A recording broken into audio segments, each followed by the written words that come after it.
Well, yeah, I think that's yeah.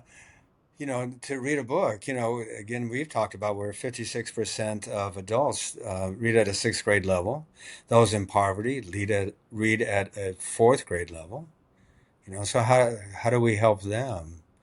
Because when you quit reading, and then that's because I'll tell students all the time, all these thoughts again, Brian. Sorry, but when I go help a student, now I say, do you want me to think for you, or can we think through this together?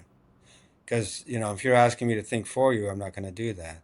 Or if I see somebody misbehaving and I come over and I said, "Oh, it looks like you want me to think for you because you're not making the right decision." So, do you want to do that together, or do you want me to just make the decision for you? It's always like that. I mean, and Brian, the reason I do that because my struggle in education was a struggle, and I don't want students to struggle like Yeah. that, you know.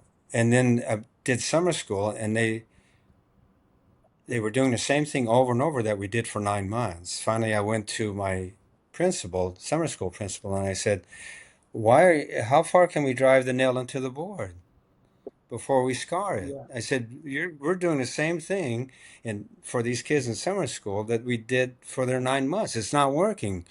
Do you want to change? Can I change it?